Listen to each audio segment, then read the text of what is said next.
Hello everyone, it's Elizabeth Smedley here, acting vice chair. I'm filling in for Phillida. That's rather pleasingly alliterative, isn't it? Yes, Phillida sneezed twice on Tuesday and has now convinced herself she has COVID-19. So I'm going to fill in for this week and I'm sure she'll be back very soon. I'm going to read out the statement that she prepared. So imagine that I'm Phillida. Hello ladies, acting chair Phillida Smedley Bassett here. I'm going to stress acting chair, as there have been some what I can only describe as rumblings about committee procedures. As I said in my previous bulletin, we did have a virtual committee meeting which was quorate and therefore perfectly legal.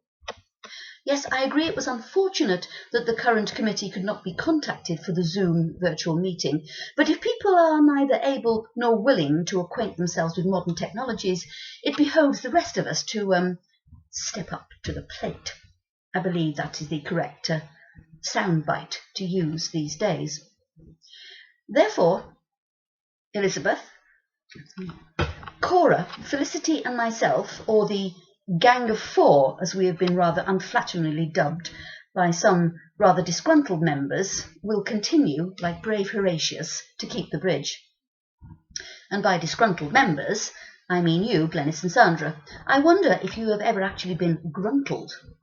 By the way, if you're struggling with the literary reference, it's an epic poem by Thomas Babington Macaulay. However, onward and upward, it has come to my attention, largely by the strange shape of some of the face masks which have been deposited at the Firs, that some of you have still not got to grips with the crochet pattern. For what must be the 17th time, for single, read double, for double, read triple, for triple, read double triple, and so on. Come on, ladies, it really isn't rocket science. Also, may I just request that anything that is delivered to the Firs be left at the end of the drive near the gatepost, and not just lobbed over the fence, where it is liable to fall into the ha-ha. You'll all be relieved to know that the medication delivery is going very well. Clint seems to have got the hang of it, and is managing the increased workload now that so many of you are on antidepressants. He seems very chipper and told me to cool my jets when he picked up last week's consignment. No idea what that means either. Sally has decided not to carry on with the full beard, although she is toying with the idea of a goatee, which is amazing, and rather puzzling actually, as we've now sorted out the Viagra and the HRT mix-up. Marjorie's husband, he didn't want to be named, Mr. X, is no longer taking HRT, so things are returning slowly to normal. Marjorie's just waiting for his breasts to reduce a bit. He's still a bit tearful at certain times of the month, but hopefully that will resolve in time. We'll just have to hope that Sally rethinks the goatee. The beekeeping suit is a great success so far, but I must warn you that the swarming season is fast approaching, so Diana's husband will need it back before too long. Also, can whoever took and kept the smoke gun that comes with the suit please return it immediately? I don't know who took it. I have my suspicions, but sadly can prove nothing yet.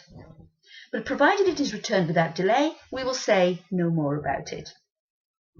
Some of you sadly are not adhering to the virtual conference timetable. Last night I failed to contact 3 members. 2 didn't answer when I dialed up. The other responded and then tried to disconnect immediately. I know I had the right to contact Beryl, because I distinctly heard someone say, "Oh bugger, it's Mad Phil, switch it off." This is not the way to get through this crisis, ladies. We must all pull together. And I intend to pull firmly. So I shall be Zooming you tonight, Beryl, 7:30 on the dot, and please try not to have Coronation Street blaring in my ear when you answer. Stay safe, ladies, stay well, and see you on the other side.